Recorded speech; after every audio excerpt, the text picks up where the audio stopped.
Okay, in our last video, we were looking at how to get started in ROBOTC, and I showed you how to pull up this exact template and all of the things you needed to do to get these text functions showing up on the side of your screen.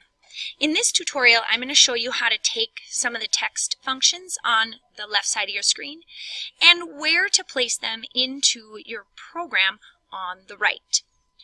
Most often, we will be using the drop-down for natural language. I can click on the plus sign for natural language, and inside here I have some really important features: setup, movement, robot motion, wait, until, and special.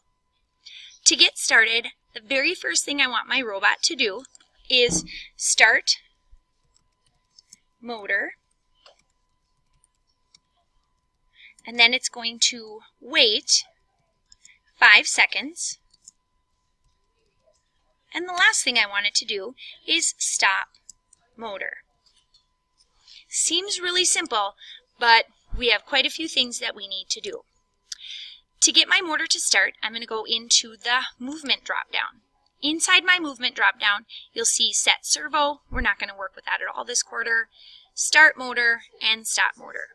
So I'm going to take my start motor command and I'm going to click, hold my mouse down, and I'm going to bring that command between my curly brackets after task main. It's not going to go in the parentheses by task main, but it's going to go in between my curly brackets. Remember, when you're working with ROBOTC, the white space does not matter. Next thing my pseudocode says is to wait 5 seconds. This is a little bit more obvious than movement. I'm going to go under my wait command. Inside here I can wait in time or I can wait in milliseconds. Time will be measured in seconds, so this is the one that I want. I'm going to click, hold my mouse, drag, and let go.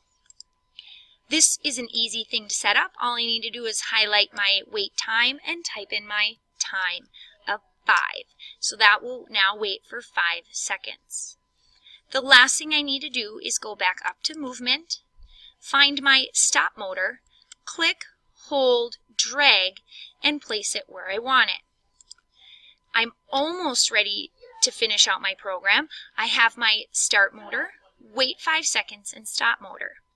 If you've noticed that the motor ports are still in black, remember when we're working with ROBOTC, anything in black still needs further editing.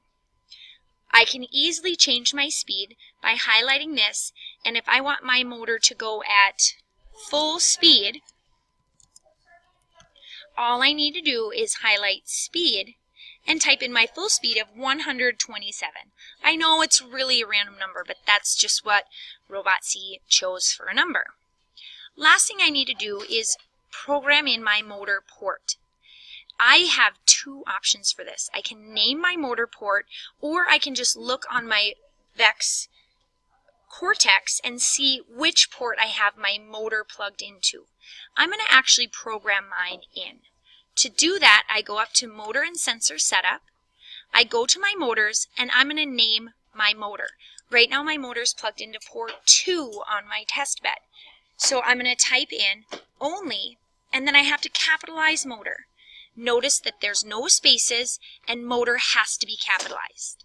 Next thing I do in my drop-down, I'm going to choose VEX 393 motor. I'm going to click on Apply, and I'm going to click on OK. Maybe you noticed, maybe you didn't, but up on the top of my screen, line 1 has changed. It told my program to name one of my motors as only motor. So I'm going to highlight that only motor. I'm going to copy it, Control-C on my keyboard.